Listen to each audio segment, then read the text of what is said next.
Hello students, this video is for ICSE students जो काफ़ी लंबे समय से इंतज़ार कर रहा था कि किस तरह से ICSE बोर्ड मार्किंग को लेकर क्या फ़ैसला लेगी। जैसा हम लोग जानते हैं कि ICSE में जो सब्जेक्ट का एग्ज़ाम हो चुका है, जैसे English 1, English 2, history, Bengali, commerce, physics, chemistry, ये सब एग्ज़ाम्स हो चुके हैं। और बाकी जो एग्ज़ाम्स बचे हुए हैं जैसे geography, Hindi, physical education, biology, ये एग्ज़ाम बचे हुए हैं।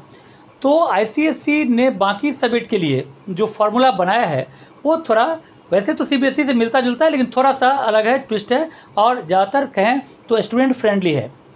बाकी जितने सब्जेक्ट का मार्क्स, जितने सब्जेक्ट का एग्ज़ाम हो गया है, उस सब्जेक्ट में वही नंबर पुटअप होगा तुम्हारे मार्कशीट में जितना मार्क्स तुम उस पेपर में अपने एबिलिटी से लाओगे।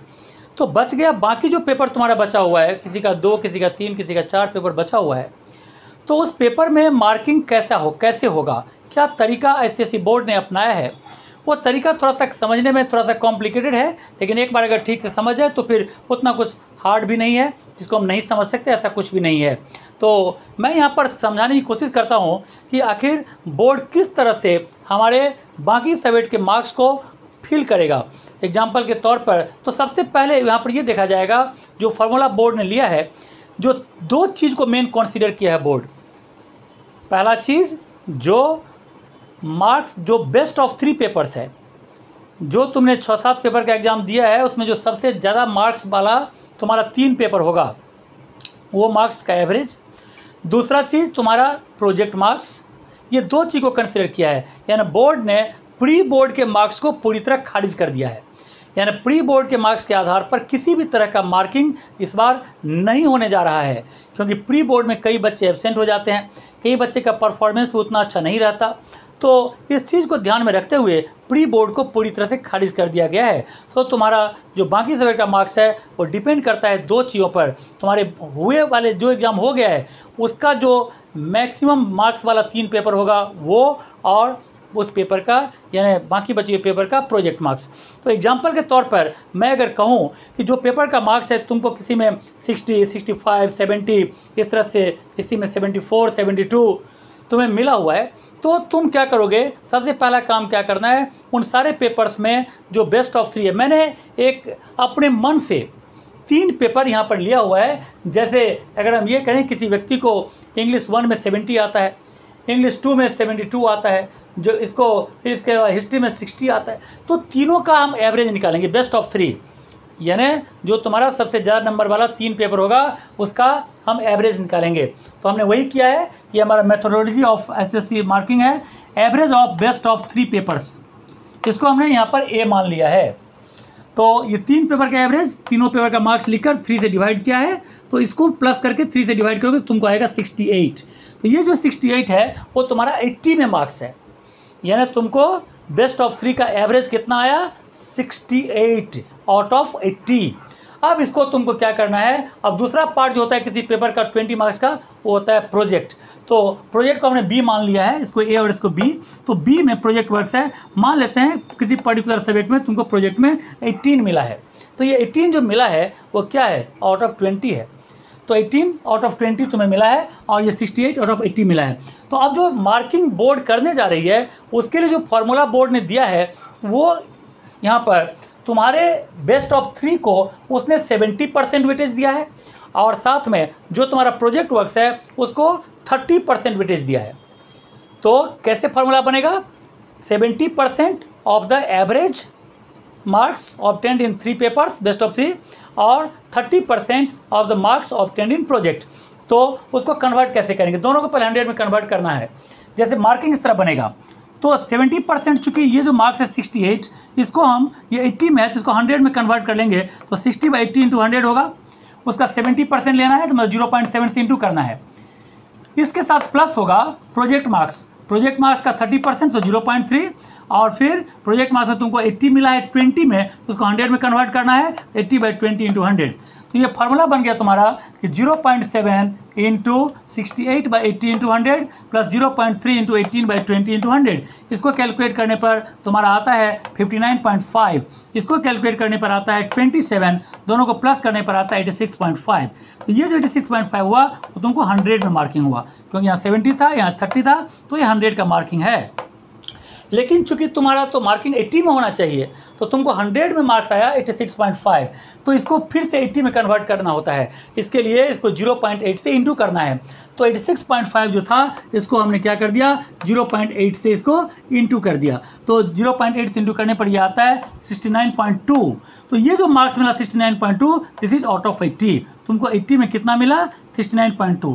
तो तुम्हारा फाइनल मार्क्स क्या होगा? अगर हम ज्योग्राफी की बात करें तो फाइनल मार्क्स तुम्हारा क्या आ सकता है? अगर तुम इस तरह का स्ट्रक्चर होगा तो तुम्हारा मार्क्स ज्योग्राफी में होगा जो 69.2 तुमने दिया है वो, प्लस 18 जो तुमको प्रोजेक्ट वर्क में मिला है वो, दोनों को यहाँ प्लस कर देना है, तो आएगा 87.2। चूँकि 0.2 जो है 0.5 से कम है, इसलिए वैल्यूलेस हो जाएगा, सो ये होगा 87। तो ये तुमको ज्योग्राफी में मार्क्स मिलेगा 87। तो अगर तुमको बेस्ट ऑफ 3 के साथ प्रोजेक्ट ऐड करके मिलता तो तुमको मिलता वहाँ पर 68 प्लस 18 यानी 86, और यहाँ मिला 87। सो 1 नंबर का तुमको यहाँ पर लाभ मिल गया इस फॉर्मूला से।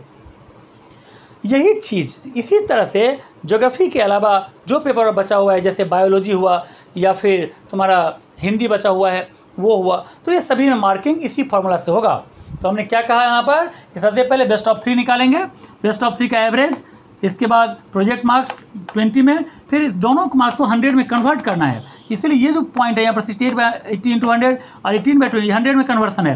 फिर इसका 70% लेना है, इसका 30% लेना है, दोनों का प्लस कर इतना आता है, फिर ये 100 में आ गया, फिर इसको 0.8 से इंटू करके इसको 80 में कन्वर्ट कर लेना है, और जितना आता है उसमें प्रोजेक्ट का मार्क्स ऐड कर देंगे तो ये फाइनल मार्क्स हमारा हो जाएगा। इस तरह से बाकी जो 3 पेपर है तुम्हारा इसी तरह मार्क्स का कैलकुलेशन होगा।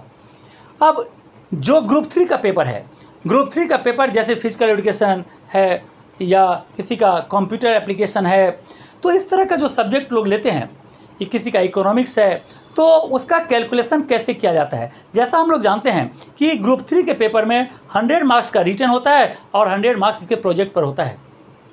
तो अब इसका कैलकुलेशन कैसे होगा? तो इसका भी सबसे पहले तो बेस्ट ऑफ 3 का जो एवरेज हमारा निकला था वो था 68, वही हम यहाँ पर भी ले रहे हैं। तुम्हारा बेस्ट ऑफ 3 का एवरेज 68 है, 80 में इसको 100 में कन्वर्ट कर देते हैं, तो ये आ गया तुमको 85, यानी 85/100, 100 में तुमको मिला 85। प्रोजेक्ट में सपोज करते हैं तुमको 90 मिला इस पेपर में, तो प्रोजेक्ट में मिला 90, तो ये हो गया 90/100, और ये हो गया तुम्हारा बेस्ट ऑफ 3 में तुमको मिल गया यहाँ पर 85, यानी 85/100। ये 100 में 85 मिला और प्रोजेक्ट में 100 में 90 मिला। तो इसका मार्किंग स्कीम क्या होगा? मार्किंग स्कीम यहाँ पर होगा फिर वही फार्मूला, इसका 70% वेटेज होगा, इसका 30% वेटेज होगा। तो इसका 0.7 इंटू 85 जो यहाँ मिला हुआ था, इसके बाद इसका 30% 0.3 इंटू 90, इसको कैलकुलेट करने पर मिलता है 59.5, इसको कैलकुलेट में आता है 27, दोनों को प्लस करके तो आएगा 86.5। ये 100 का मार्किंग है, तो 100 में तुमको वहाँ पर मिलेगा 86.5 यहाँ पर आया। तो फाइनल मार्क्स तुम्हारा क्या होगा फिर ग्रुप 3 में? तो तुम्हारा फाइनल मार्क्स के लिए जो 86.5 तुमने लिया है वो, प्लस जो तुम्हारा प्रोजेक्ट है, तो दोनों 100 का हो गया। अब तो दोनों का हम लोग क्या करेंगे, एवरेज निकाल देंगे। एवरेज आएगा 1 प्लस करेंगे तो 176.5/2, 2 से डिवाइड करेंगे तो आएगा 88.25। 0.25 वैल्यूलेस हो जाएगा because it is less than 5, सो ये क्या हो जाएगा, इसका मार्क्स होगा 88। तो तुमको जो फिजिकल मार्क्स मिलेगा वो होगा 88। तो इस तरह से हम लोग यहाँ पर देख रहे हैं कि जो मार्क्स हमको यहाँ पर 68 मिल रहा था 100 में, वो या 85 मिला था 100 में, वो 85 बढ़कर हो गया 88। तो इस तरह से यहाँ पर स्टूडेंट के लिए 3 नंबर का यहाँ पर फिर से एक एडवांटेज मिल गया।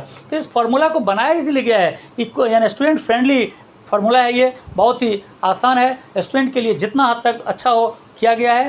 तो इस तरह से यहाँ पर बाकी तीनों पेपर का एग्ज़ाम होगा, और उम्मीद है कि जुलाई के 15 से लेकर 20 तक इसका रिजल्ट भी आ जाएगा।